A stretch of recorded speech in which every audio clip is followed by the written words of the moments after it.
اعمال کی اصلاح کرم سے کر دے۔ الحمدللہ رب العالمین والصلاة والسلام علی سید المرسلین، اما بعد فاعوذ باللہ من الشیطان الرجیم، بسم اللہ الرحمن الرحیم۔ پڑھیے، الصلاة والسلام علیک یا رسول اللہ وعلی آلک واصحابک یا حبیب اللہ۔ الصلاة والسلام علیک یا نبی اللہ وعلی آلک واصحابک یا نور اللہ۔ درود پاک پڑھنے کے بے شمار فضائل و برکات ہیں۔ آج جو میں نے آپ کو حدیث پاک درود پاک کی فضیلت پر سنانی ہے، اس سے انشاءاللہ بہت ساری کنفیوژنز بھی دور ہوں گی اور درود پاک سے محبت میں اور اضافہ بھی ہو جائے گا۔ میرے آقا علیہ الصلوۃ والسلام فرماتے ہیں، اس حدیث کے راوی ہیں حضرت عمار بن یاسر رضی اللہ تعالیٰ عنہ، کہ نبی پاک علیہ الصلوۃ والسلام نے ارشاد فرمایا، ان اللہ وکل بقبری ملکا اعطاہ اسماع الخلائق۔ بے شک اللہ عز و جل نے میری قبر پر ایک فرشتہ مقرر فرمایا ہے، ڈیڈیکیٹڈ ایک فرشتہ ہے اللہ کریم نے مقرر فرمایا ہے، جسے اللہ عز و جل نے تمام مخلوق کی آوازیں سننے کی طاقت عطا فرمائی ہے۔ صرف انسانوں کی نہیں، تمام مخلوقات کی آوازیں سننے کی طاقت عطا فرمائی ہے۔ اب اس کی ڈیوٹی کیا ہے ذرا سمجھیے گا۔ آگے فرمایا کہ بس تم میں سے کوئی بھی قیامت تک مجھ میں میری ذات پر درود پاک بھیجتا ہے، وہ میری بارگاہ میں اس کا نام اور اس کے والد کا نام پیش کرتا ہے اور یوں کہتا ہے، ھذا فلان ابن فلان قد صلی علیک، یا رسول اللہ فلاں وہ شخص جس کے والد کا نام یہ ہے، فلاں بن فلاں نے آپ پر درود بھیجا ہے۔ اب دو باتیں ہیں، ذرا غور سے، میں نے آپ کو حدیث سنائی ہے، نبی پاک کا فرمان سنایا ہے۔ آپ کے گھر کے باہر ایک چوکیدار ہوتا ہے، بعض لوگوں کے گھر کے باہر زیادہ چوکیدار ہوتے ہیں، گارڈز ہوتے ہیں، کوئی بندہ جاتا ہے میسج دیتا ہے، وہ میسج اندر پہنچاتا ہے، ٹھیک ہے۔ دنیا کا دستور ہے کہ جو چوکیدار ہوتا ہے، جو میسنجر ہوتا ہے، جو پیغام پہنچانے والا ہوتا ہے، اس سے زیادہ پاورفل شخص اندر بیٹھا ہوتا ہے۔ جس کا وہ چوکیدار، جس کا وہ پیامبر ہوتا ہے، وہ طاقت میں ہر چیز میں زیادہ ہوتا ہے، اور وہ شخص جو ہے پیغام پہنچانے والا، اس کا سیکنڈ ہوتا ہے۔ اب میں آپ سے سوال کرنا چاہتا ہوں کہ وہ فرشتہ جو دربار رسالت میں پیغام پہنچانے کے لیے جس کی ڈیوٹی لگائی گئی ہے، اس کی سماعت کا عالم کیا ہے کہ ہم دنیا میں کہیں بھی بیٹھ کر نبی پاک پر درود بھیجیں، وہ فرشتہ اسے سن لیتا ہے۔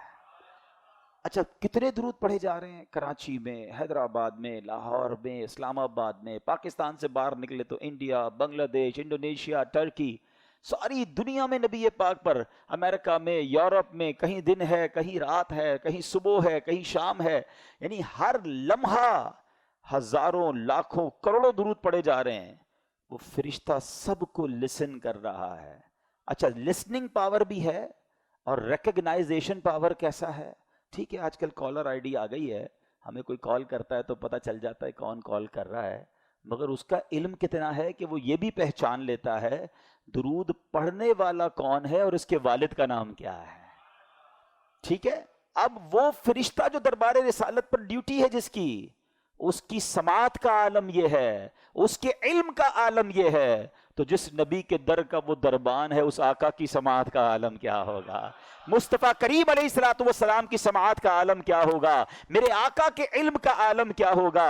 ارے پھر اگر ہم جھوم کے صلاۃ و سلام میں پڑھیں کہ دور و نزدیک کے سننے والے وہ کان لعلے کرامت پہ لاکھوں سلام، ہم جہاں سے پکاریں وہاں وہ سنیں، مصطفیٰ کی سماعت پہ لاکھوں سلام۔ تو اس میں تو کوئی غلط بات نہیں ہے، جب آقا کے در پر موجود فرشتے کی سماعت کا عالم یہ ہے، تو جو فرشتوں کے بھی آقا ہیں، جو نبیوں کے بھی آقا ہیں، جو رب کے حبیب ہیں صلی اللہ تعالی علیہ وسلم، ان کی سماعت کا عالم کیا ہوگا؟ جبھی تو شاعر لکھتے ہیں نا، فریاد امتی جو کرے حال زار میں، ایک بار پکارو تو صحیح انہیں، تکلیف میں یاد تو کرو انہیں، فریاد امتی جو کرے حال زار میں، ممکن نہیں کہ خیر بشر کو خبر نہ ہو، آقا ضرور سنتے ہیں، اپنے امتیوں کو ضرور نوازتے ہیں۔ اب ایک دوسری بات، ایک تو یہ وسوسہ کلیئر، ٹھیک ہے، اب دوسری حدیث سے جو بات سیکھنے کو ملی وہ بڑی عشق والی ہے۔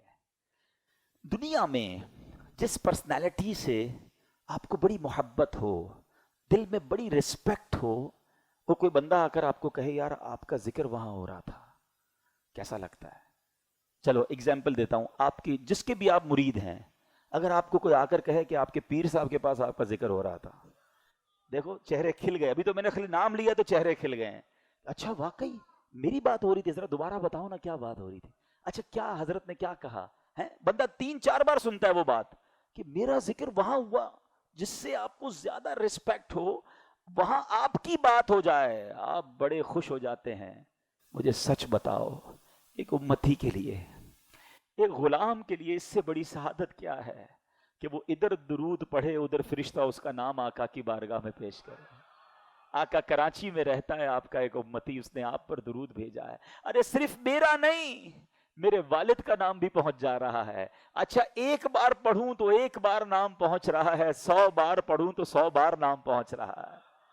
ہمارے گھر پہ بھی کوئی فقیر روز آئے نا اور بار بار آئے تو ہم کیا کہتے ہیں، یار یہ روز آتا ہے، اس کو دے دو، یہ روز کا بندھا ہوا ہے، یہ اس کو دے دو۔ ایسا ہی ہے نا، جس کا ذکر بار بار آقا کی بارگاہ میں ہوگا نا، ایک کثرت سے پڑھنے والو درود تمہیں مبارک ہو، کبھی تو آقا فرشتوں سے فرمائیں گے کہ چلو اپنے امتی کا کام کر دیتے ہیں، یہ روز یاد کرتا ہے، یہ ہمیں روز درود بھیجتا ہے۔ اور شاعر بڑی کمال کی بات فرماتے ہیں کہ یقین مانیں ایک نظر ہی چاہیے ہمیں، یاد رکھو اگر اٹھ گئی ایک نظر، بس حضور کی ایک نظر اٹھ گئی نا، مدینے والے آقا علیہ الصلوۃ والسلام نے ایک بار اپنے غلام کی طرف توجہ فرما لی، پھر غم نہیں رہنے ہیں۔ یاد رکھو اگر اٹھ گئی ایک نظر، جتنے خالی ہیں سب جام بھر جائیں گے۔ تو درود گویا یہ حاضری کا طریقہ ہے۔ آپ اگر چاہتے ہیں کہ روز آپ کا نام دربار رسالت میں لیا جائے، روز میری حاضری آقا کی بارگاہ میں ہو جائے اور فرشتے میرا نام پہنچائیں، تو یہ درود پاک اتنا شاندار گیٹ پاس ہے، پھر کیوں نہیں روزانہ کثرت سے درود پاک پڑھتے؟ جتنا ہو سکے اپنی زبان کو درود و سلام سے تر رکھیں۔ آئیے مل کر محبت کے ساتھ بآواز بلند درود پاک پڑھیں۔ صلو علی الحبیب صلی اللہ تعالی علی محمد صلی اللہ علیہ وسلم۔ میرے میٹھے اسلامی بھائیوں، سبحان اللہ، رب کریم کا ہم جتنا شکر ادا کریں وہ کم ہے۔ سورہ قدر، اس کے اندر لیلۃ القدر کا بیان ہے۔ اللہ کریم قرآن مجید فرقان حمید میں ارشاد فرماتا ہے، بسم اللہ الرحمن الرحیم، انا انزلناہ فی لیلۃ القدر وما ادراک ما لیلۃ القدر لیلۃ القدر خیر من الف شہر۔ قرآن پاک کی سورت میں 3 بار لیلۃ القدر لفظ آیا، ٹھیک ہے۔ لیلۃ القدر کے اندر 9 حروف ہیں۔ علماء فرماتے ہیں کہ یہ 3 بار آیا اور 9 کو ملٹیپلائی بائی 3 کریں تو جواب 27 آتا ہے۔ گویا قرآن بھی یہ اشارہ فرما رہا ہے کہ 27ویں رات لیلۃ القدر کی رات ہوتی ہے۔ میرے میٹھے اسلامی بھائیوں، یاد رہے کہ 27ویں رات کے بارے میں جس طرح میں نے کہا، بڑے بڑے فقہا، علماء، ائمہ کے اقوال ہیں کہ 27ویں شب قدر ہوتی ہے۔ حضرت عبداللہ ابن عباس رضی اللہ تعالیٰ عنہما سے روایت ہے، سرکار عالی وقار صلی اللہ تعالیٰ علیہ وسلم نے فرمایا، جب شب قدر آتی ہے تو اللہ پاک کے حکم سے حضرت جبریل علیہ الصلوۃ والسلام ایک سبز جھنڈا لیے فرشتوں کی بہت بڑی فوج کے ساتھ زمین پر نزول فرماتے ہیں اور اس سبز جھنڈے کو کعبہ شریف پر لہرا دیتے ہیں۔ مجھے یہ سمجھ نہیں آتا لوگوں کو جھنڈے سے کیوں پرابلم ہوتی ہے، یہ تو فرشتوں کا طریقہ ہے۔ بہرحال جب وہ سبز جھنڈے کو کعبہ شریف پر لہرا دیتے ہیں تو ایک روایت کے مطابق ان فرشتوں کی تعداد روئے زمین کی کنکریوں سے بھی زیادہ ہوتی ہے۔ اتنی بڑی کوانٹٹی میں فرشتے شب قدر زمین پر تشریف لاتے ہیں، یہ سب سلام و رحمت لے کر نازل ہوتے ہیں۔ حدیث پاک میں ہے، حضرت جبریل علیہ الصلوۃ والسلام کے 100 بازو ہیں، جن میں سے 2 وہ صرف اسی رات کو کھولتے ہیں، دو بازو مشرق و مغرب میں پھیل جاتے ہیں. پھر جبریل امین فرشتوں کو حکم دیتے ہیں کہ جو کوئی مسلمان آج رات نماز یا ذکر اللہ میں مصروف ہے اس سے سلام و مصافحہ کرو اور ان کی دعاؤں پر آمین بھی کہو. چنانچہ فرشتے آپ کے حکم پر عمل کرتے ہیں اور صبح تک یہی سلسلہ رہتا ہے. یعنی فرشتے آج دعاؤں کی آمین کے لیے موجود ہیں. اچھا علماء ایک بڑی پیاری بات فرماتے ہیں کہ جس کسی کو رکت طاری ہو جائے نا شب قدر کی رات، کبھی آپ دیکھیں کبھی کبھی انسان کی اچانک کیفیت بنتی ہے، کپ کپی طاری ہوتی ہے، آنکھوں سے آنسو نکلنا شروع ہو جاتے ہیں، تو فرماتے ہیں یہ وہ فرشتوں کا قرب ہے جو تمہیں نصیب ہو رہا ہے، وہ فرشتے ہیں جو تم سے مصافحہ کر رہے ہیں. تو اللہ کریم آج کی رات ہمیں رکت قلبی کے ساتھ، دل کے سوز کے ساتھ عبادتیں کرنے کی توفیق عطا فرمائے. اور خاص طور پر آج ہم جو دعائیں مانگیں رب کریم اپنے کرم سے ان تمام دعاؤں کو مستجاب فرمائے. میٹھے اسلامی بھائیوں، آج میں قرآن مجید فرقان حمید کی سورہ مدثر کی چند آیتیں اور ان آیتوں سے ملنے والا میسج، کیونکہ نزول قرآن کی رات ہے تو ہم قرآن ہی سے کچھ آج سبق لینے کی کوشش کرتے ہیں.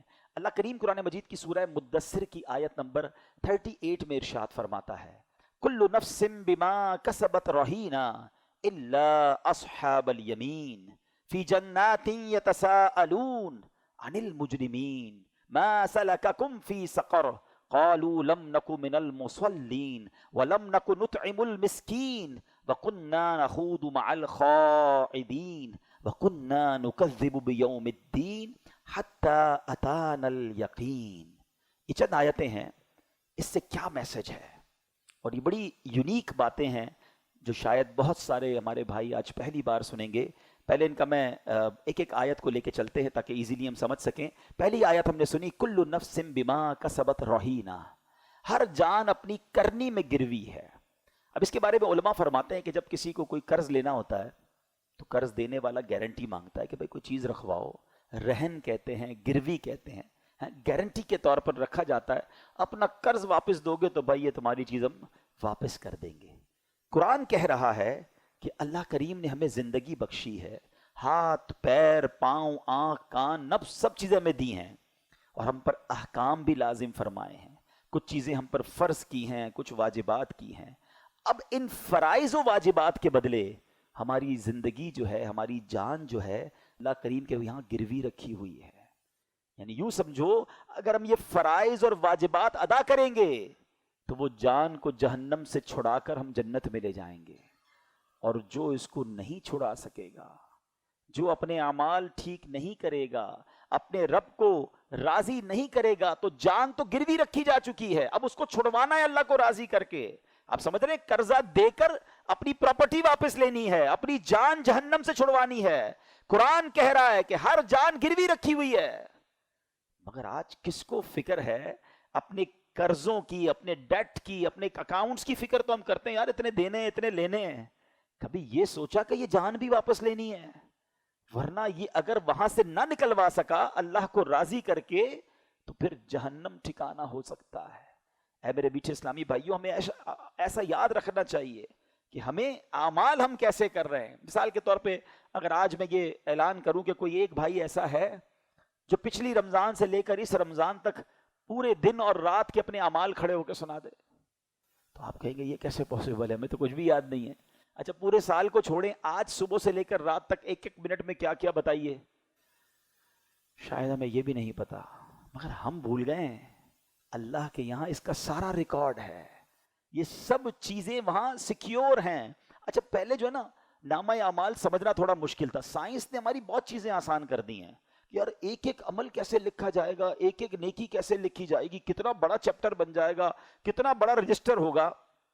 جب سے یہ موبائل کمپنیوں والوں نے بل بھیجنا شروع کیے، جس کو ڈیٹیل بل چاہیے ہو، کبھی کبھی آپ کو بھی آیا ہوگا کہ ایک ایک کال کتنی منٹ کی، کدھر سے انکمنگ کال آئی، انہوں نے پورے اس مہینے کا ہمیں رزلٹ نکال کے دے دیا. تو جب دنیا کا کمپیوٹر ہمارے ایک ایک منٹ کا حساب رکھ سکتا ہے تو جو خالق کائنات ہے، اس نے جو کرامن کاتبین ہمیں عطا فرمائے ہیں، وہ ہمارے ہر لمحے کو ریکارڈ کر رہے ہیں.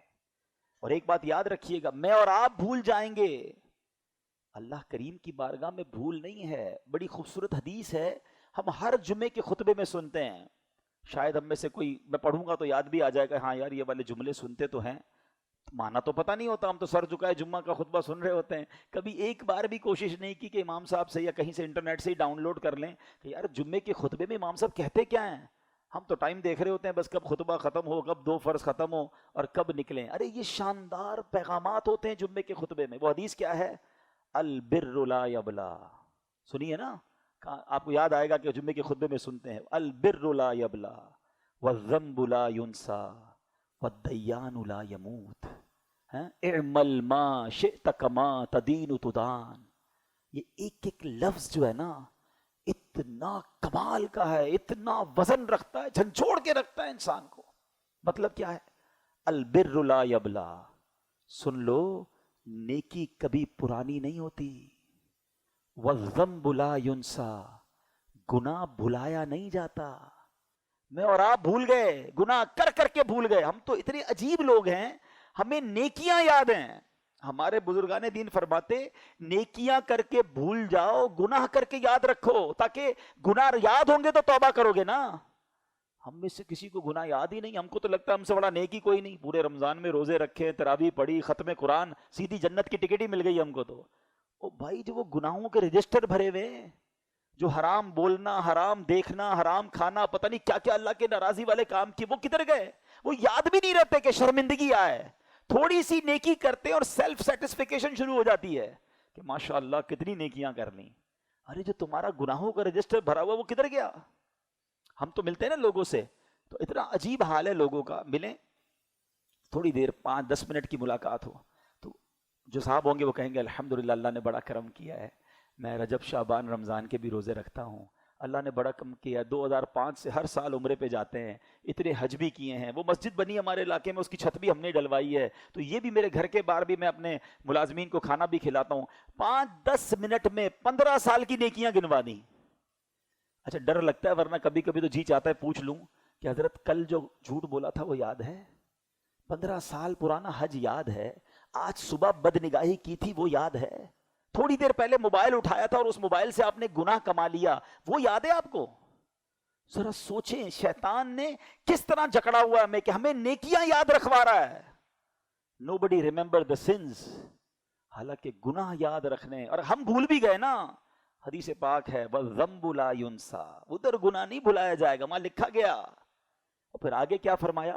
وَالدَّيَّانُ لَا يَمُوتُ، جو فیصلہ کرنے والا ہے نا، جو خالق اور مالک ہے، اسے موت نہیں آنی.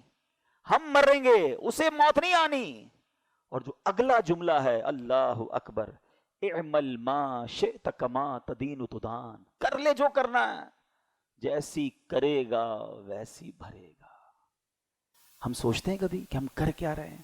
ہم سب کی تمنا ہے، سب چاہتے ہیں جنت میں جائیں، ایسا ہی ہے نا، اللہ ہمیں جنت عطا فرمائے، مگر کام جنت والے ہیں.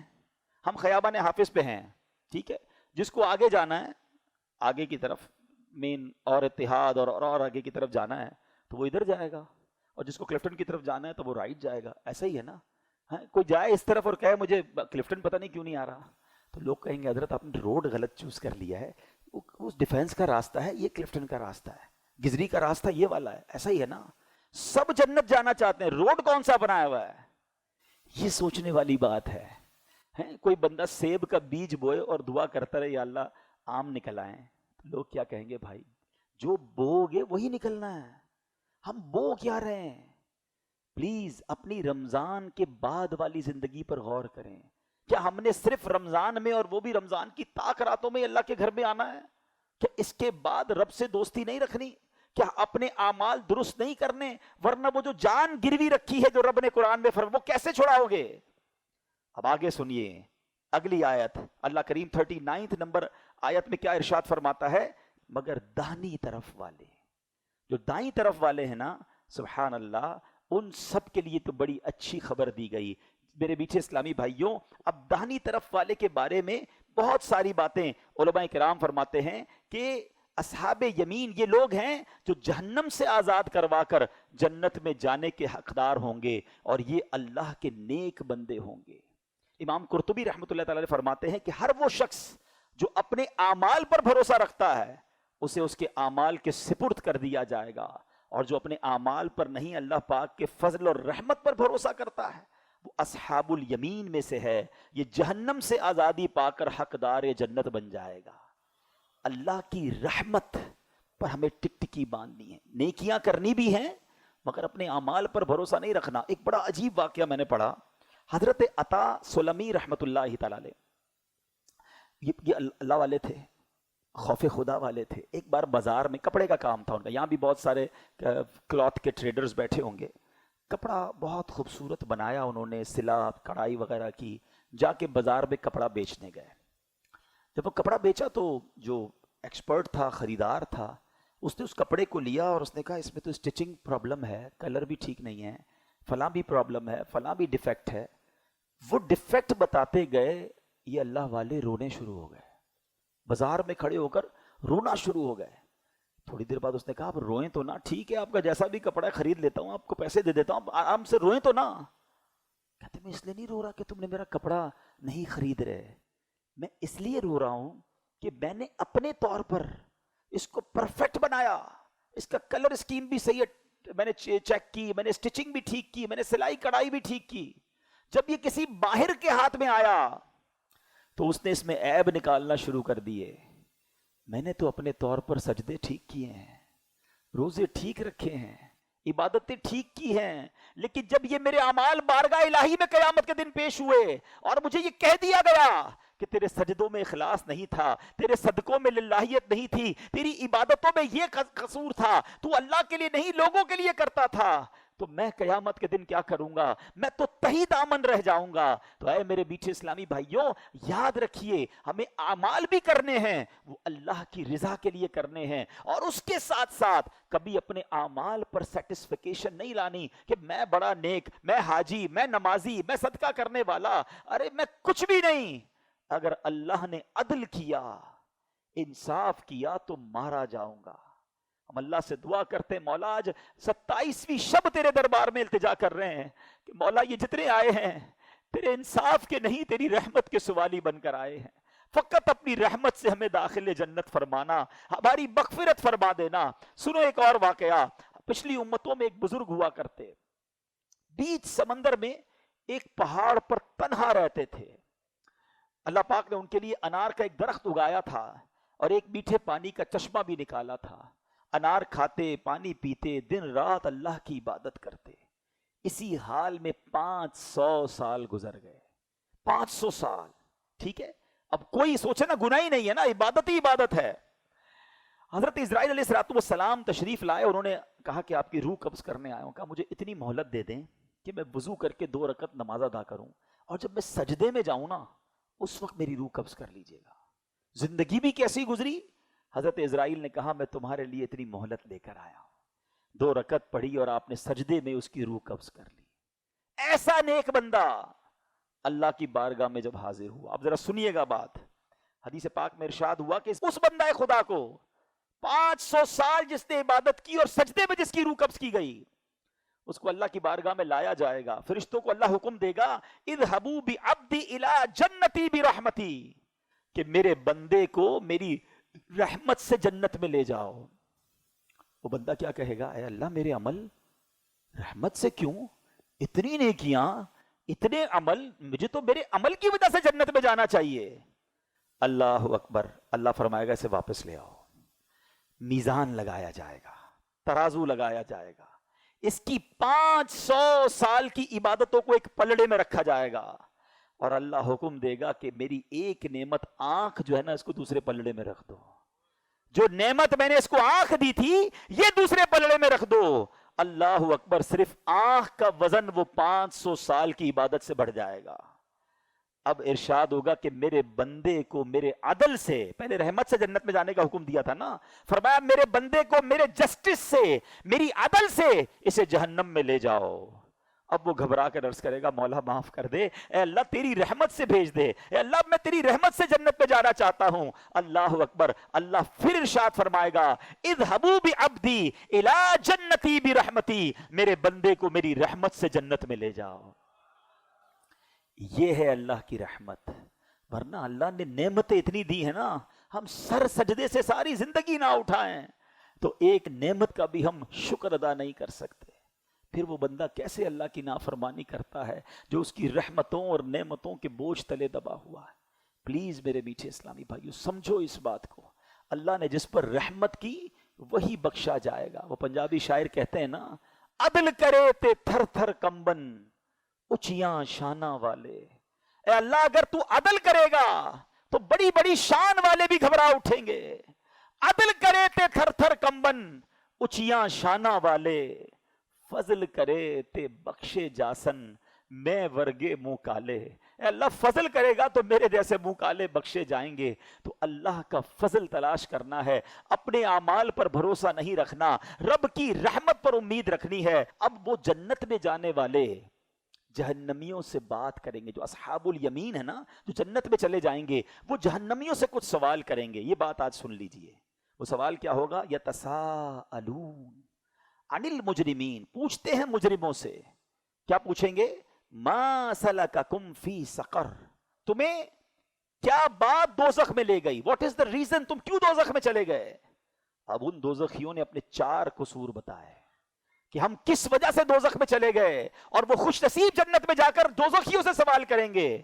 یہ میرے بیان کا آج مین پوائنٹ ہے کہ دیکھو، ادھر جا کے پچھتانے سے بہتر ہے، ادھر جا کے وہاں تو پھر کوئی ریپیٹ چانس تو نہیں ہوگا نا، ایکسٹرا ٹائم نہیں ہوگا، ریپیٹ ٹیلی کاسٹ نہیں ہوگا، جو ہو گیا ہو گیا۔ اگر اعمال برے کر کے دنیا سے گئے، رب ناراض ہوا تو جہنم ٹھکانا ہے۔ اب وہ کہتے ہیں ہمارے 4 قصور تھے۔ پہلا کیا کہتے ہیں؟ قالوا لم نک من المصلین، وہ بولے ہم نماز نہ پڑھتے تھے۔ اللہ اکبر، حالانکہ یہ کافر تھے، انہوں نے یہ نہیں کہا کہ ہم نماز مانتے نہیں تھے۔ اس کا مطلب علماء نے یہ لکھا کہ نماز کو نہ ماننے والے بھی اور نماز نہ پڑھنے والے بھی اللہ کو سخت ناپسند ہیں۔ کیوں ایسا کرتے ہیں یار؟ ہم کیوں نمازوں سے محبت نہیں کرتے؟ یہاں تک بعض فقہا کے اقوال ہیں کہ بے نمازی کو مسلمان کے قبرستان میں دفن نہ کیا جائے، اس قدر سخت جرم کہا گیا۔ بہت سارے علماء کے اقوال ہیں کہ بے نمازی کا ایمان ہی چلا جاتا ہے۔ یعنی چلے ہمارے فقہا منع کرتے کہ ایمان نہیں جاتا، گناہ کبیرہ ہے، لیکن ٹرائی ٹو انڈرسٹینڈ یہ جرم کتنا بڑا ہے۔ تمہیں پورے دن میں 5 بار اللہ کی بارگاہ میں سر جھکانے کا ٹائم نہیں ملتا۔ اچھا ایسا تو ہے نہیں کہ کیا نہیں، پورا رمضان پڑھی نمازیں، رمضان نماز پڑھنے میں کیا چلا گیا جو اب رمضان کے بعد نہیں پڑھنی ہے؟ اللہ سے وعدہ کر لو، آج پکی نیت کر لو، کچھ بھی ہو جائے آج کے بعد ہماری کوئی نماز قضا نہیں ہوگی۔ آپ کو پتا ہے نمازی کو تحفہ کیا ملے گا؟ ہائے ہائے، نماز کے فضائل تو سنو یار۔ نماز کو عماد الدین کہا گیا، دا پلر آف اسلام۔ اس بلڈنگ میں کسی بھی بلڈنگ کے پلر نکال دیں، بلڈنگ کا کیا ہوگا؟ گر جائے گی نا۔ نماز میرے آقا کی آنکھوں کی ٹھنڈک ہے، نمازی کو پل صراط پر نور عطا کیا جائے گا، نمازی کی قبر روشن کر دی جائے گی، نمازی کی قبر کو تا حد نگاہ وسیع کر دیا جائے گا۔ اور سنو، سب سے بڑا انعام جو نمازی کو ملے گا کہ اسے بروز قیامت اللہ کا دیدار کروایا جائے گا۔ جس خالق نے مجھے بنایا اس کا دیدار مجھے کرایا جائے گا، پھر میں نماز کیسے چھوڑ دوں؟ اور اس کے برعکس اشجع الاقرع، حدیث کے الفاظ میں بیان کر رہا ہوں، ایک گنجا سانپ بے نمازی پر قبر میں مسلط کر دیا جائے گا، جو قیامت تک نماز نہ پڑھنے کے سبب اسے مارتا رہے گا۔ کیسے برداشت کریں گے؟ کیا فائدہ اتنے بڑے بڑے گھروں کا، اتنے پیارے بیڈ رومز کا اور اتنے خوبصورت باتھ روم کا؟ جس قبر میں جانا ہے اگر وہ سانپ اور بچھو ہے تو بیکار ہے یہ گھر۔ ارے دنیا میں اللہ نے اچھے گھر دیے، اب قبر بھی اچھی بنانے کی فکر کرو نا، کہ میں مروں تو ادھر بھی چین سے رہوں۔ تو سب سے پہلا فرض نماز ہے، سب سے پہلی بڑی نیکی نماز ہے۔ لوگ کہتے ہیں وظائف بتاؤ، کیا خوبصورت بات میرے پیر و مرشد فرماتے ہیں، فرماتے مسلمان مرد بالغ کے لیے سب سے بڑا وظیفہ 5 وقت کی نماز ہے۔ نماز پڑھنی نہیں اور وظائف پوچھنے ہیں، پہلا وظیفہ نماز ہے۔ تو آج نیت کر کے جانا ہے۔ اور سنو، بے نمازی کے بارے میں میرے آقا فرماتے ہیں، نبی پاک علیہ الصلوۃ والسلام نے اپنے دونوں ہاتھوں کو اس طرح ملا کر بتایا۔ ابھی عید کے دن آئیں گے نا، کوئی تھوڑا تگڑا آدمی گلے مل کر دبائے تو چیخ نکل جاتی ہے کہ یار بس آرام سے بھائی۔ آقا علیہ الصلوۃ والسلام نے انگلیاں ملا کر فرمایا کہ بے نمازی کو قبر ایسے دبائے گی کہ اس کی پسلیاں ٹوٹ پھوٹ کر ایک دوسرے میں پیوست ہو جائیں گی۔ کیسے سہ سکیں گے؟ بہانے نہ کرو نماز سے، طبیعت ٹھیک نہیں ہے تو فلاں کام ہے، کسی صورت میں نماز معاف نہیں ہے۔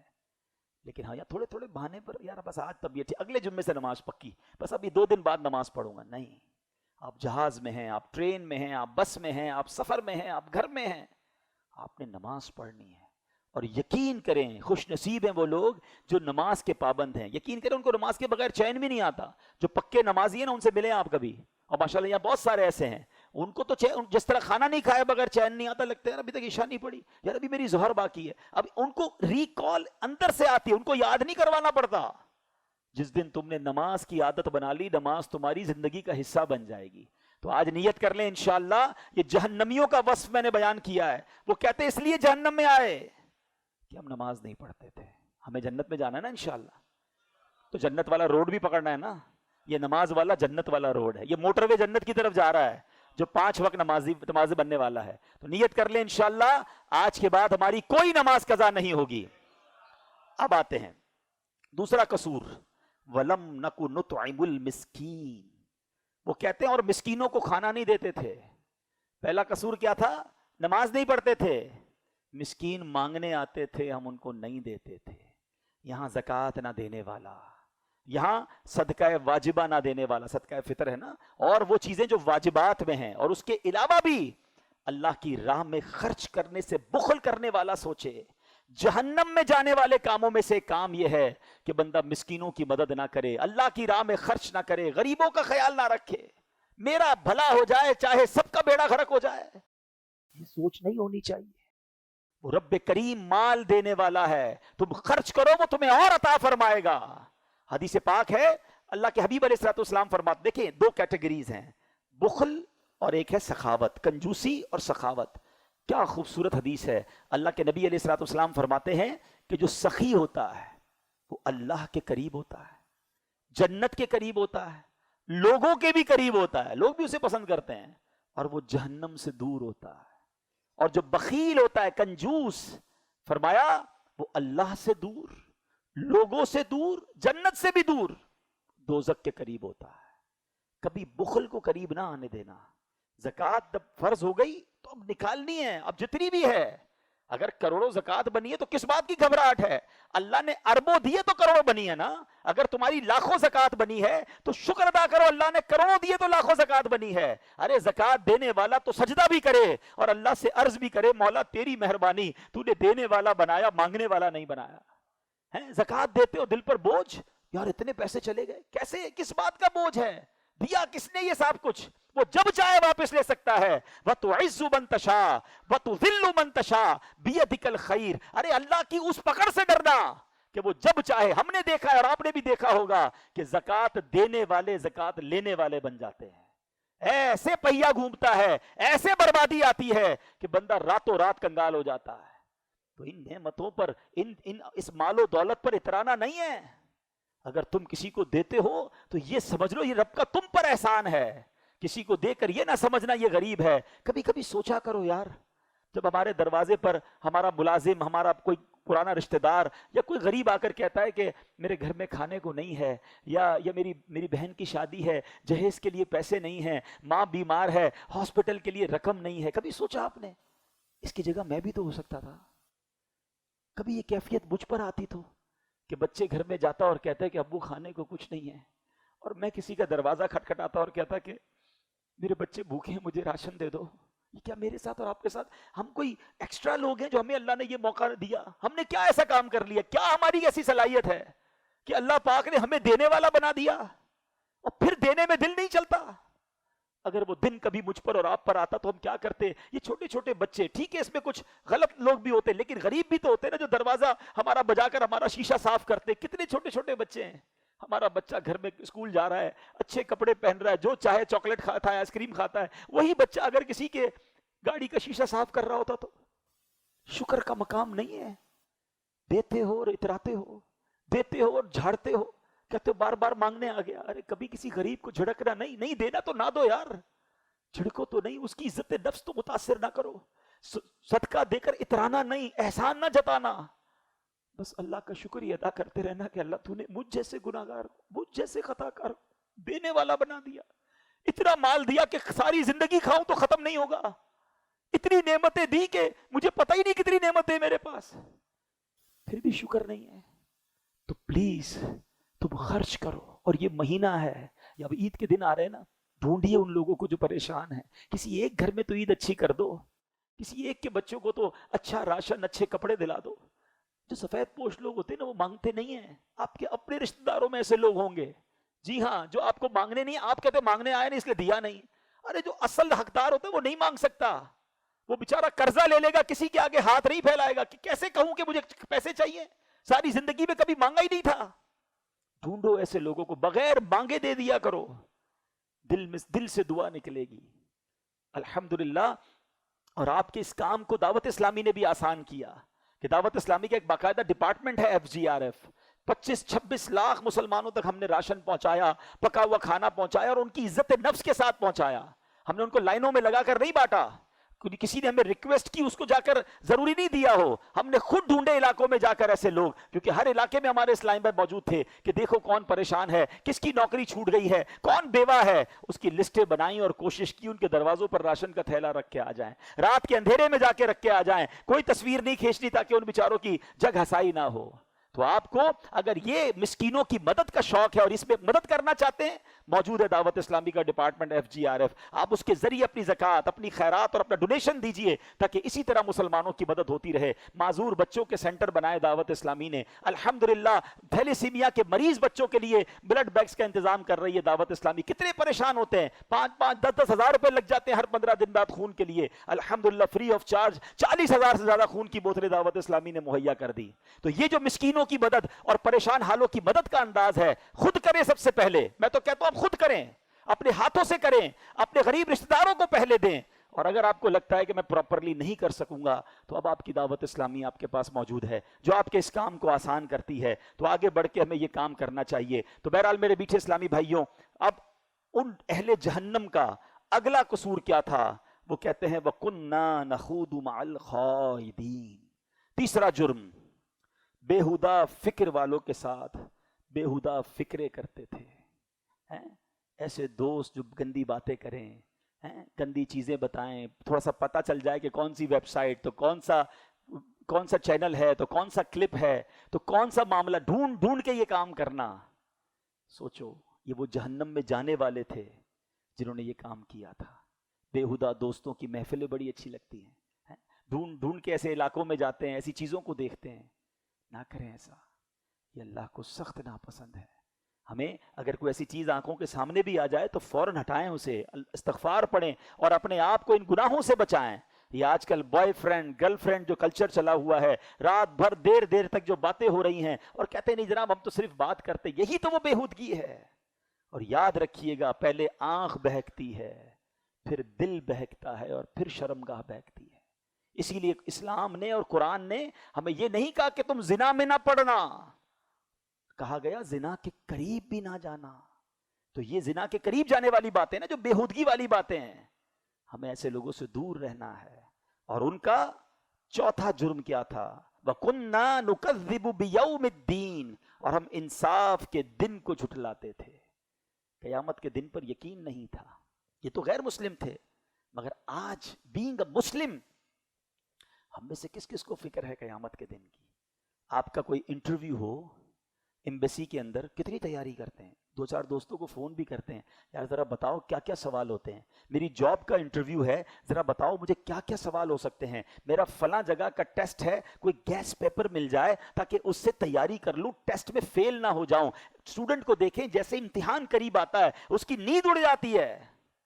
یہ ساری باتیں اپنی جگہ. انٹرویو دیا، ویزا نہ ملا تو کیا ہو جائے گا؟ ایک ملک میں نہیں جا سکو گے نا، دوبارہ اپلائی کرنے کا موقع پھر بھی ہے، ری اپلائی اپیل کا موقع بھی ہے. امتحان میں فیل ہو گئے کیا ہو جائے گا؟ ایک بار کلاس اور پڑھنی پڑ جائے گی. ضمنی پیپر سیمسٹر کا بھی کوئی نہ کوئی آپشن ہوتا ہے. لیکن جو قبر و آخرت کے امتحان میں فیل ہوا نا، there is no supplement paper, there is no another chance. ادھر فیل ہوا ادھر جہنم میں ڈال دیا جائے گا. مجھے بتائیے اس امتحان کی فکر کس کو ہے؟ اچھا دنیا میں ڈھونڈتے پیپر پتہ چل جائے، یہ تو پیپر آؤٹ ہے. قبر میں کیا سوال ہوگا یہ بھی نبی پاک نے بتا دیا، آخرت میں کیا سوال ہوں گے یہ بھی بتا دیے. مگر nobody try to prepare for those tests. کون کرے گا اس کی پریپریشن؟ ان لوگوں نے کہا ہم یوم دین کو یعنی جزا کے دن کو نہیں مانتے تھے. ہم کہتے تو ہیں کہ ہم قیامت کو مانتے ہیں، مگر اس کی تیاری کہاں ہے، اس کی فکر کہاں ہے؟ ہمیں جیسے ابھی امتحان کے دن ہوں گے نا تو بہت سارے بچے ملتے ہیں، پرچیاں آتی ہیں، مولانا صاحب دعا کرتے ہیں ذرا ٹیسٹ ہونے والے ہیں، امتحان ہونے والے ہیں، پاس ہو جائیں. مجھے آج تک ایک پرچی نہیں ملی کہ حضرت دعا کر دیں قبر کے امتحان میں پاس ہو جاؤں، دعا کر دیں آخرت کے امتحان میں پاس ہو جاؤں، دعا کر دیں میرا ایمان سلامت رہ جائے، ہماری گاڑی سلامت رہے، ہماری گوڈاؤن میں آگ نہ لگ جائے، کاروبار ٹھیک رہے. اس کی دعائیں تو ہوتی ہیں. کسی ایک آپ کو اچھا ہمارا جو نا بیسیکلی پیرامیٹر، آخری بات، ہماری جو فوکس ہے نا دنیا اور آخرت میں کتنا ان بیلنس ہے، ذرا سمجھیے گا بات کو. پہلے تو یہ بتائیں زیادہ کہاں رہنا ہے، دنیا میں یا آخرت میں؟ یہ سب کو پتا ہے، ٹھیک ہے نا، کیونکہ دنیا میں 70-80 سال ماں باپ کی دعا لگ گئی تو 100 سال اس کے بعد تو جانا ہی ہے نا. اچھا وہاں کتنے سال رہیں گے؟ ہزاروں سال سے قبر میں لوگ ہیں اور پتہ نہیں کتنے ہزار سال بعد قیامت آنی، ہمیں نہیں پتا. ہمیں بھی بہت لمبا عرصہ رہنا ہے. تو عقل یہ کہتی ہے کہ جتنا آخرت میں رہنا ہے اتنا آخرت کی تیاری کرے، جتنا دنیا میں رہنا ہے اتنی دنیا کی تیاری کرے. لیکن کیا ہماری دعاؤں میں، ہماری التجاؤں میں، ہماری فکروں میں آخرت کی کوئی فکر ہے؟ آج کسی کا چھوٹا موٹا نقصان ہو جائے نا اس کا چہرہ بتا دیتا ہے، یار خیریت تو ہے، آج موڈ آف ہے، بس یار وہ مسجد آ رہا تھا، آتے آتے موبائل چوری ہو گیا. او ہو موبائل گیا، تمہارے چہرے کا رنگ بدل گیا. کوئی ملتا ہے بندہ کہتا ہے بس کاروبار میں بڑا لاس ہو گیا ہے، 2 دن سے رات کو سو نہیں پا رہا ہوں. کوئی ایک نہیں ملا آج تک جو یہ کہے کہ آج رات اس لیے نیند نہیں آئی کہ میری نماز قضا ہو گئی. بتاؤ نا پریورٹی کیا ہے؟ کوئی ایک نہیں ملا کہ یار اس کے چہرے سے پتہ چل جائے کہ خیر تو آج بڑے پریشان ہیں، بس کیا کروں یار آج جماعت نکل گئی میری. آخرت کی لاس کی کوئی ٹینشن نہیں ہے، ساری ٹینشنیں اور سارا فوکس ہمارا دنیا پر ہے. پلیز اس پیرامیٹر کو چینج کیجئے، اپنے قبلے کو درست کیجئے. ہمیں دنیا میں رہ کر آخرت کی تیاری کرنی ہے. ایسا نہیں ہوگا موبائل کمپنی میسج بھیجتی ہے نا کہ آپ کا 90% ڈیٹا یوز ہو گیا ہے، اب 10% باقی ہے، برائے کرم ٹاپ اپ کر لیں ورنہ آپ کا کنیکشن ختم کر دیا جائے گا. ایسا ہی ہوتا ہے نا. زندگی میں کوئی میسج نہیں آئے گا کہ جناب آپ نے 90% لائف گزار لی ہے، اب 10% رہ گئی ہے، توبہ کر لیں، نماز پڑھ لیں، آج تو مسجد میں آ جائیں، آپ کے 3 دن باقی ہیں. 1 منٹ پہلے پتا نہیں ہوتا. گھر سے بندہ نکلتا ہے کہ بس ابھی آ رہا ہوں، کھانا گرم کر کے رکھو. وہ کھانا گرم ہوتا ہے مگر لاش آتی ہے. ایسا ہوتا ہے نا، ہمارے سامنے ہو رہا ہے. بالکل ایسا ہی ہوگا، پتہ ہی نہیں ہوگا ہمیں، اگلے لمحے دنیا سے چلے جائیں گے. تو اس کا مطلب پتہ کیا ہوا؟ We have to prepare always. ہمیں ہمیشہ پریپیئر رہنا ہے قبر کے لیے کہ آج مر گیا تو آج بھی ایسے عمل کر لیے کہ انشاءاللہ جنت ملے گی.